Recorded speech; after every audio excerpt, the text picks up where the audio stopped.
De lo medieval a la era digital, de una ciudad con el pulso debilitado a un mundo global y tecnológico. ¿Cuáles son las claves para ser un ecosistema en el que se asienten y convivan ciencia, tecnología, innovación y personas? Sin duda, el talento es una de ellas. Y quizá la forma de darle valor sea sostenerlo, apoyarlo, darle impulso. Porque el futuro no nos lloverá del cielo. El futuro se hace desde el presente. He salido a conocer a algunos de nuestros representantes del futuro. Algunos han desarrollado esa nueva tecnología, otros la han abrazado. Pero todos ellos demuestran que el futuro es hoy.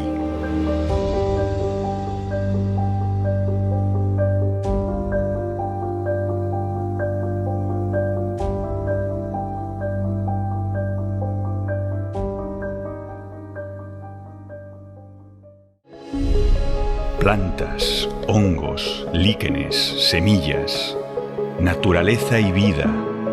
Coleccionar, digitalizar, analizar y preservar de cualquier peligro potencial, incluso de nosotros mismos. Herbarios, jardines botánicos, bancos de semillas, museos naturales, bibliotecas de vida que cuentan la historia no solo de las plantas que albergan, sino la de sus descubridores, recolectores y conservadores. Atrapar el pasado y el presente en un pliego, en un tubo. Tener la certeza de lo que existió en un lugar y en un momento para replicarlo si nos empeñamos en hacerlo desaparecer. La historia de las plantas se hibrida con la de las personas, construyendo la historia más antigua del mundo, la vida. Estrella, trabajas activamente en el herbario de la Universidad de León. Para comenzar a situarnos, ¿qué es un herbario y qué actividades se desarrollan en él? Bueno, pues un herbario es una institución de índole científico en la que básicamente damos apoyo a investigadores de ciencias relacionadas con la botánica. Se entiende que un herbario, sobre todo normalmente, es una colección de plantas secas, prensadas y clasificadas dentro de la taxonomía y la sistemática. Pero es verdad que albergamos otras colecciones como hongos, líquenes y otros organismos como pueden ser diatomeas. También esta institución lo que hace es intercambiar estas especímenes con otras instituciones y además publicar los datos para que estén disponibles tanto para la comunidad científica como para la sociedad en general. Tú misma te defines como una curator o una conservadora. Esta es una pieza, un término que nos lleva directamente al mundo del arte. ¿Cuál es el papel de una conservadora en un herbario y por qué te gusta definirlo de esta forma? Bueno, se define de esta forma porque básicamente un conservador lo que va a hacer es ordenar y organizar todas las actividades y las personas que trabajan en el herbario y desarrollar propuestas. Pero además lo que tratamos de hacer principalmente es conservar los especímenes. Esto está muy ligado también con el mundo del arte y museístico porque los herbarios tienen una componente muy importante de preservar ese patrimonio. De hecho, tenemos que estar siempre pendientes de que no haya insectos que se coman la colección y que no ocurra nada, como puede ser humedad, etcétera. Y de esta manera, estos pliegos y estos especímenes conservados pueden llegar a tener, hay herbarios con más de 500 años, ¿no? O se conservan herbarios históricos como el de Linneo. Nosotros tenemos una colección que se puede remontar a 40 años y el espécimen más antiguo que tenemos es de 1816, o sea que tiene más de 200 años. ¿Cuáles son los objetivos más importantes que cumplen los herbarios? Los herbarios tienen un valor incalculable a la hora de ser un testimonio de las especies vegetales que nos rodean, ¿no? y de lo que es el término más amplio de botánica. Son los testigos de que un espécimen se recogió en un momento y un lugar determinados. Y esa es la única prueba fehaciente que existe de que eso ha sucedido realmente. Esto hace que los datos científicos, que siempre tienen que ser repetibles, extrapolables y tienen que estar disponibles, pues en este caso puedan estar ligados a la botánica.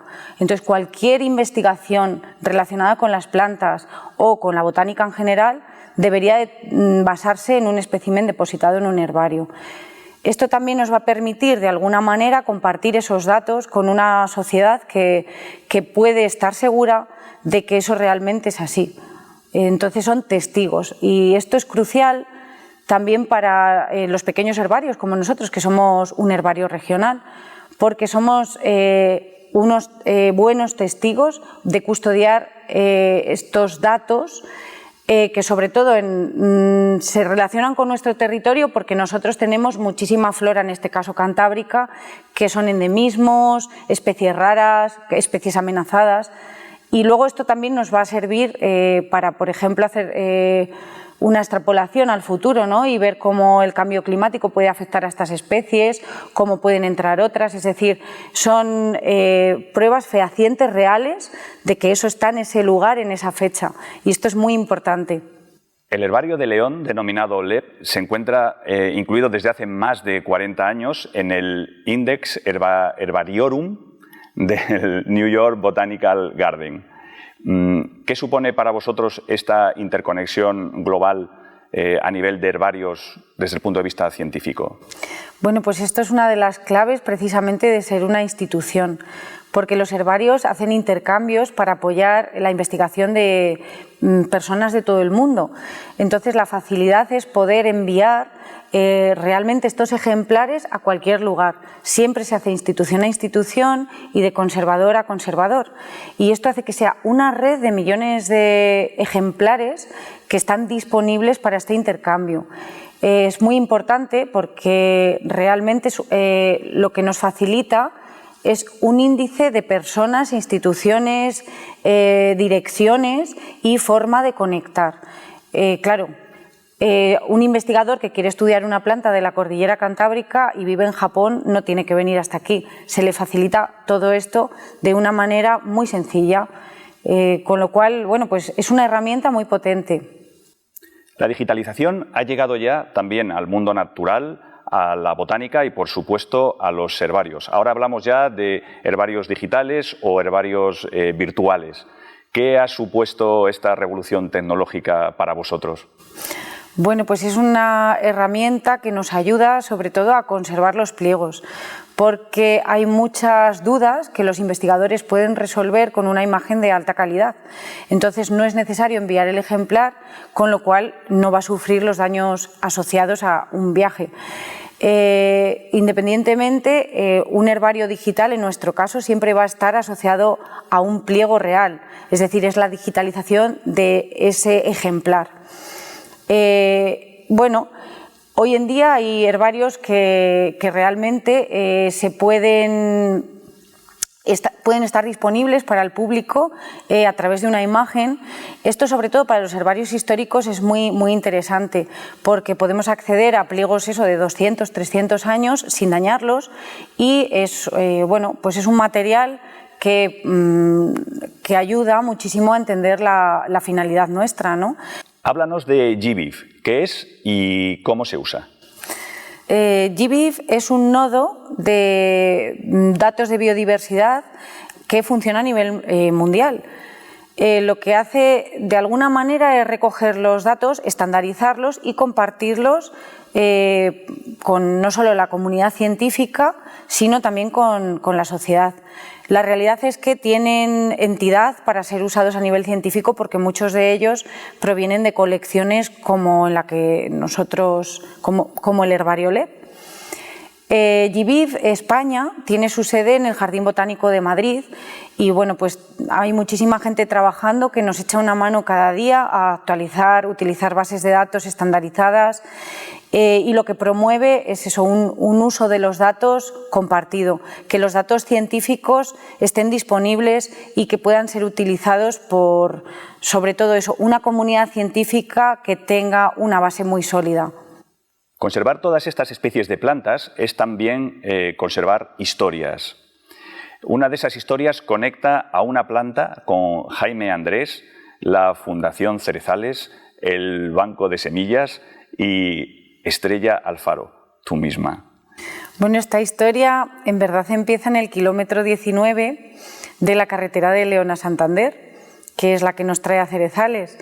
En ese momento, el que fue el primer profesor de botánica de la Universidad de León, que es la persona a la que está dedicada la memoria del herbario, recoge una planta que los vecinos de aquí llaman té de la cuesta o té de monte, y en ese momento pues no saben lo que es. Tiempo después describen una especie nueva, Sideritis borgiae. Esta especie, que es bastante emblemática de esta zona porque bueno, pues la gente la recogía y la tomaba como digestiva, digamos que se ha visto muy degradado su ambiente y bueno, es una especie que hoy en día es más difícil de encontrar. Esta planta también sale en cuadros, ¿no? Y conecta un poco con Félix Llamas, que es quien me cuenta esta historia. No fui capaz, yo en aquel momento vivía en casa de Félix Llamas, que es un profesor de la Universidad de León y que era pupilo de Jaime. Él me cuenta que su madre la recogía en cuadros, pero hemos sido incapaces de volver a encontrarla. No significa que no esté, pero es verdad que su ambiente se ha visto muy degradado. Entonces, después de muchos años buscándola, pues llego aquí a Herbarium y Conchi, una vecina de un pueblo de aquí, cercano a Boñar, nos trae esta planta para hacer un té. Claro, en ese momento lo que consideramos es que es mucho mejor guardar las semillas para propiciar su conservación que no tomárnosla. Que consumirla. Y bueno, así empieza un poco también esta historia que cierra pues conmigo, que vengo aquí a trabajar con ellos, a vivir con ellos, a recoger ese té con los vecinos de Vegas del Condado, que me llevan al sitio donde ellos la recogen. Y bueno, pues de alguna manera es una historia bonita de contar porque bueno, pues uno de estos vecinos me invita a conocer una de las casas y así termino viniendo aquí a vivir. Y resulta que esa casa es la casa de aperos de la botica donde trabajó Jaime Andrés, que fue su primer trabajo. Y yo ya estaba trabajando en el herbario, entonces me hace mucha ilusión hoy en día promover un poco la conservación de esta especie que es emblemática en esta zona. O sea que volviste al origen. Volvimos al origen, desde Cuadros al Condado, y lo que invito es a la gente a que si de alguna manera encuentran esta especie, pues al menos que la cuiden.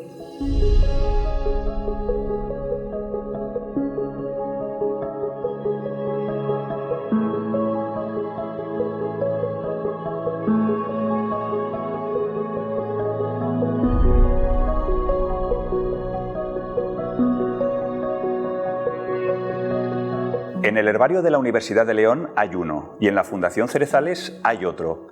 ¿Qué es un banco de semillas y cuál es su finalidad? Bueno, la finalidad de un banco de semillas es salvaguardar nuestros recursos genéticos. Esto conlleva, entre otras cosas, guardar semillas. Nosotros tenemos un proyecto de banco de semillas, en Cerezales hay otro, y lo que nos permite es conectar con la gente del territorio para guardar las variedades locales de cultivo, las variedades tradicionales que están adaptadas a nuestra climatología y a las enfermedades o los patógenos que se desarrollen en este territorio, pero también las semillas de variedades silvestres y con ello pues eso, guardar esas pequeñas cápsulas, permitir que sean viables en el futuro y así preservar la biodiversidad. Hablando de guardar y conservar semillas, Estrella, ¿qué es la bóveda del fin del mundo? Bueno, la bóveda del fin del mundo es un búnker que se encuentra en el archipiélago de Svalbard, en Noruega, y responde a una necesidad global de guardar las semillas, tanto de variedades locales como de sus parientes silvestres, rescatarlas si fuera necesario que hubiera una catástrofe o que tuviéramos problemas con patógenos y que de ello dependiera nuestra alimentación o nuestro futuro. Entonces, bueno, es un sitio muy especializado en el que gente de todo el mundo con proyectos de conservación van a enviar esas semillas para que estén protegidas y sean viables el día de mañana a baja temperatura y con muy baja humedad. Hablar de la bóveda del fin del mundo da mucho miedo, parece peligroso tanta concentración de conocimiento y sobre todo de nuestros orígenes, de las semillas. ¿Por eso crees que tiene sentido que todo este conocimiento esté diversificado en bancos como los vuestros? Está claro que piensa globalmente, actúa localmente. Estos bancos que lo que hacen es unir a la gente del territorio con las semillas de las variedades locales, con las personas que realmente guardaban esas semillas, que son nuestros abuelos, nuestros paisanos, nuestros vecinos, es muy importante. Un banco de semillas no solamente implica el conservar las semillas en botes. Estas semillas tienen que ser viables y para eso cada poco tiempo hay que plantarlas en tierra y hay que recoger el fruto y volver a guardarlo. En este aspecto es muy interesante estos bancos locales vivos que generan esa conexión con esas personas que pueden plantarlas, entregárnoslas, etc. Es muy, muy interesante tener bancos pequeños, bancos locales y bancos arraigados al territorio. Por eso tú dices que para que estos proyectos funcionen no basta solo con implicar a las instituciones, sino también a los pobladores. Es decir, estás hablando de las personas. Las personas son muy importantes porque las personas son las que de alguna manera nos van a devolver lo que ya les hemos dado en un banco, ¿no? La institución puede poner el material, como pueden ser el silicagel, los botes, lo que es necesario, y puede contribuir a que esas semillas que ellos son los que van a volver a llevar a tierra lleguen y vayan. Eso es lo importante de un banco, ¿no? Ese intercambio, igual que tú vas y sacas dinero, puedes, vaya mal ejemplo, puedes sacar y devolver esas semillas. Entonces la gente es clave. Si no lo hacemos así, Estrella, ¿significa que acabaremos comiendo todos lo mismo? Bueno, ya comemos todos el mismo plátano, ¿vale? Ya tenemos el problema de que hay como, pues eso, un 10% de los cultivos son lo mismo. Si el día de mañana pasa algo, una catástrofe o un patógeno, hay que recurrir a todo esto. Entonces, claro que comemos lo mismo y hay que evitar eso. Entonces es muy importante implicar a toda la sociedad a que entienda esa biodiversidad de cultivos y de plantas naturales de nuestro entorno. Es crucial, es la clave. Me gustaría que me explicaras qué es la soberanía alimentaria. Bueno, encontramos dentro de toda esta ecuación el problema de que nosotros no guardamos la capacidad de alimentarnos de nuestras propias semillas. La gente de los pueblos guardaba los frutos que recolectaba y eran lo que ponían al año siguiente para alimentarse. Nosotros hoy en día tenemos el problema de que estamos perdiendo esa capacidad porque grandes empresas son las que manejan las semillas que nos venden y que responden a muy pocas especies. Hemos perdido casi el 90% de especies hortícolas que tradicionalmente manejábamos y esto hace que no seamos responsables de nuestra propia alimentación, sino que dependamos de otros. Recuperar eso hoy en día es algo crucial. Cuando hablas de grandes empresas que nos venden las semillas, ¿te refieres, por ejemplo, al grupo Monsanto? Por supuesto.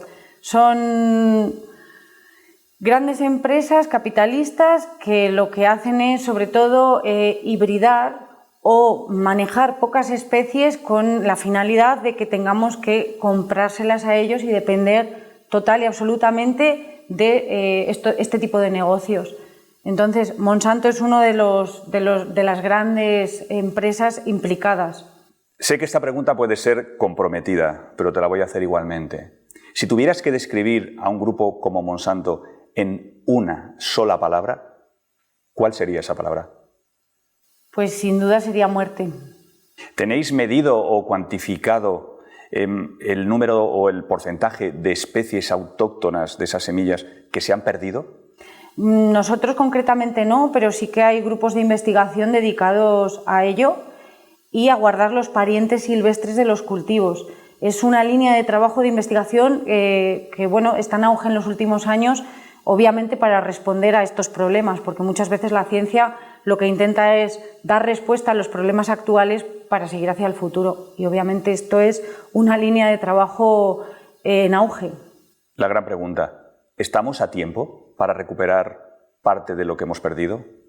Estamos a tiempo porque tenemos todavía la capacidad de encontrar esas semillas, de implicar a esas personas y bueno, porque hay que ser positivo, ¿no? Obviamente necesitamos seguir hacia el futuro y va a pasar por intentarlo. Estamos en un momento de cambio y este momento de cambio es el que va a dar respuesta a las sucesivas generaciones. Yo siempre digo pues, que es un momento de cambio, cómo lo queremos, decidir cómo y hagámoslo. Nadia, ¿cómo surge el Banco de Semillas aquí en la Fundación Cerezales y qué función tiene? Pues la verdad es que se originó de una manera bastante natural. Fue en el ciclo de Herbarium, aproximadamente en el año 2014, y es un ciclo que básicamente trata sobre la relación entre humanos y plantas, y la mayoría de la gente que venía tenía su propio huerto y de forma natural, como decía, se fueron intercambiando botes de semillas que a ellos les iba bien en su huerto. Entonces justamente se dio eso en el momento en el que nosotros también iniciamos nuestro huerto y también entramos en esa ecuación de intercambio. Por tanto, se empezaron a dejar aquí botes de semillas hasta que decidimos pues empezar ya a organizarlo. Ahí ya entra años más tarde Estrella, cuando se incorpora al ciclo Herbarium. Ella ya le da un poco esta componente más seria, ¿no? Pues ya como ya he explicado antes, ¿no? Con la sílica gel, el algodón y demás, para conservarlas y preservarlas durante más tiempo, ¿no? Aquí incidimos en las variedades locales, que son las variedades que están adaptadas, que se han transmitido de generación en generación, y esta es la parte que también nos interesa, ¿no? Realmente realizamos una especie de genealogía de cada semilla tiene asociada una ficha y esa ficha recoge todos estos datos, ¿no? Quién plantó la semilla, si tuvo una enfermedad, si fue productiva esa planta, en fin, una serie de datos que van construyendo un poco la historia y el relato, ¿no? De esa semilla a lo largo de los años, ¿no? Realmente estamos haciendo una genealogía de las semillas, es una especie de arqueología, ¿no? Que va a buscar el origen, ¿no? Y hemos llegado hasta las semillas que cultivaban los abuelos de los abuelos, ¿no? ¿Estos guardianes de semillas tienen nombre propio? Sí, claro, y son personas muy ligadas a la Fundación y a todos nuestros programas. Bene nos cuenta cómo esta semilla era la base de la economía de subsistencia de aquí de la zona, porque era realmente la alubia, igual que otros cultivos, pues como en su día fue pues los cereales, después se incorporó pues el girasol, la remolacha, la menta, que fue muy típica también de toda esta zona en los años 60. Son variedades que conforman el paisaje del territorio, ¿no? Y de hecho yo creo que ese es el vínculo tan fuerte que estas personas construyen con las semillas, ¿no? Porque las han cultivado en su día a día, pero de algún modo, como digo, también conviven con ellas a nivel paisajístico, ¿no? El gran drama que vivimos a día de hoy es esa pérdida de biodiversidad que ha remarcado tanto Estrella, ¿no? Y que realmente se materializa en los monocultivos. A día de hoy todo es maíz, son monocultivos de maíz, ¿no? Muchos híbridos o transgénicos de empresas como las que habéis comentado, ¿no? Y para mí eso se acaba convirtiendo en un monocultivo también del conocimiento, ¿no? Es algo que arrasa realmente todo ese conocimiento tan intrincado en la cultura popular de todo este territorio, ¿no? Cuando hablamos de semillas aparecen las plataformas tecnológicas. ¿Qué es BioLEF? ¿Y qué son las semillas abiertas? Pues mira, BioLEF es un proyecto bien interesante que, según tengo entendido, se inició en un centro cultural, porque no somos el primer centro cultural que hace o que intercambia semillas, ¿no? Que hace un banco. Hay otros muchos centros, ¿no? que también llevan a cabo este este tipo de iniciativas. En este caso fue una chica argentina que estuvo investigando en Media Lab Prado, en Madrid, y ella originó una plataforma en Argentina donde crearon un código para que las semillas se pudieran intercambiar y se pudieran plantar libremente. Es un código abierto, ¿no? Es que parece increíble que a día de hoy haya personas, empresas que puedan patentar semillas. Bueno, se han llegado a patentar, ¿no? Hasta el genoma humano, ¿no? En fin, yo creo que esto es un gran problema, ¿no? Porque patentar, perdona, significa que solo pueden utilizarlas estas empresas, aquellas que las han desarrollado. Eso es, ¿no? Las cierra de algún modo y también lo que hace es que no se puedan desarrollar nuevas variedades, ¿no? Hay ese famoso documental, ¿no? De La vida según Monsanto, donde espeluznaba, ¿no? Ver a ese hombre que había cultivado su plantación de maíz, que había sido polinizada por unas plantas transgénicas y que él tuvo que pagar a la empresa por justamente esa polinización, ¿no?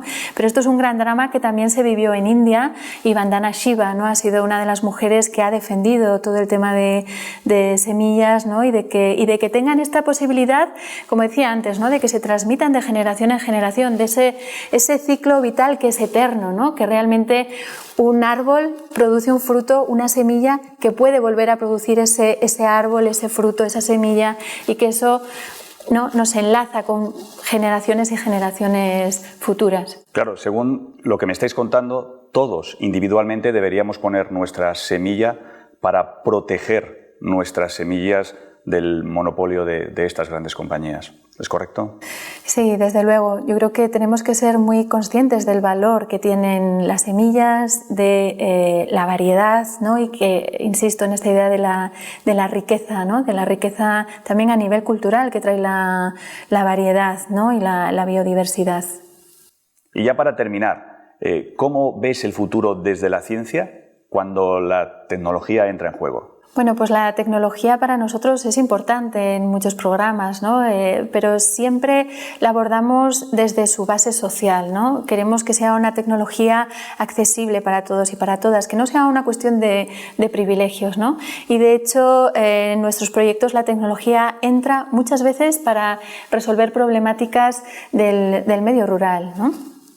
Estrella, ¿cómo se ve el futuro desde la ciencia cuando la tecnología entra en juego? Bueno, pues la tecnología obviamente va a jugar un papel muy importante, ya lo está jugando, y la ciencia tiene que ir de la mano.